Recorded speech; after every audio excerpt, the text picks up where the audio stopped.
In today's halacha, we're going to discuss the laws of Kedusha Shvis, meaning the laws applicable to the foods that are considered Shemitah products and hence retain all the Shemitah laws. So one of the halachas is that in the case that a person has Shemitah produce in his house, then it is forbidden to destroy or cause loss or damage to the produce. So for example, one cannot simply throw leftovers or pieces of the produce into the garbage, and rather must have what's called a Shemitah pach, a Shemitah garbage. The purpose of the Shemitah garbage is to designate an area where the Shemitah foods that one no longer desires be kept in until it rots, and once the food is rotted, it can be thrown out. To regularly throw out a Shemitah product in the garbage is forbidden, as throwing it in the garbage causes the food to be damaged, to be considered a loss towards it, and this is forbidden to do to a Shemitah product.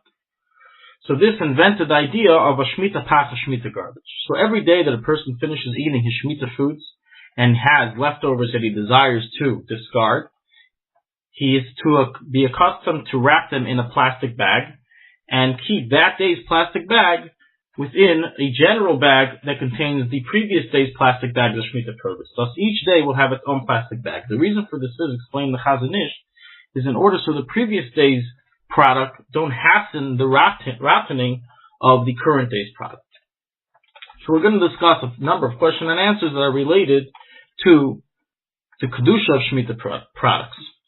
In a case that only one of the ingredients in the dish contains Kedusha Shvis, while the other ingredients don't, such as someone put spices of Kedusha Shvis in a soup, then it depends on whether the taste is felt in the food. If the taste is felt in the food, then the entire food is considered Kedusha Shvis. So if even one vegetable, such as an onion, is used, if the taste of the onion is felt, then the whole food will be considered Kedusha Shvis.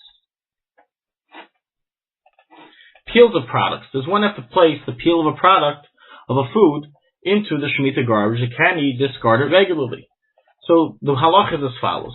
All edible peels have to be discarded in a Shemitah bag. So thus peels of apples, orange peels, and the like have to be set aside in the Shemitah bag. Orange peels, although not currently edible, are used by people to turn into marmalade, and therefore they have a status of edibility and must be put away in the Shemitah bag. Inedible peels, however, may be discarded unless they contain leftovers of fruits on them, in which case they should be placed into the Shemitah bag.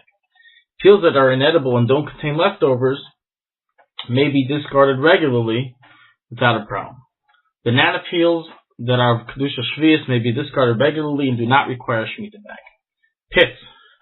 Those pits that are inedible can be discarded regularly, and as Rav Avram Chaim Noach rules, even if they contain leftover fruit on them, if the leftover fruit is less than a kazayis, it may be discarded. Withered lettuce leaves of Kedusha Shvis may not be discarded and rather have to be put away in the Shemitah bag in order for them to rot. After finishing eating, one is not required to clear his dishes into the special Shemitah bag, but rather the leftovers on his dish may be washed off regularly in the sink. However, this is only if there is less than one kazayis, which is 27 grams of leftovers on his dish. If one contains a kazayis of leftovers, then it must be discarded into the Shemitah bag.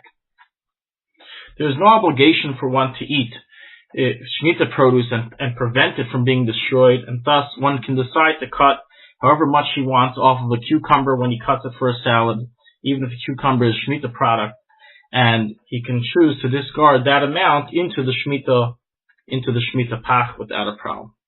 Giving children Shemitah products, even though children will cause loss to many parts of the food, it is not a problem, as there's no isser to cause someone to cause it loss during Shemitah, and therefore one can feed his children regularly.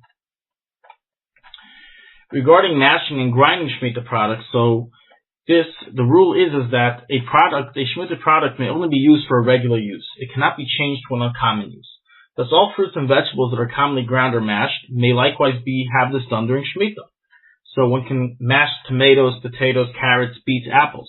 However, those fruits and vegetables that are not commonly mashed or ground may not have this done during Shemitah if they are a Shemitah product. The same applies regarding squeezing products for their juice. It's only permitted to juice fruits and vegetables if it's commonly juiced during the year. This includes grapes, olives, oranges, grapefruits, and lemons. However, other fruits may not be juiced during Shemitah if they are a Shemitah product.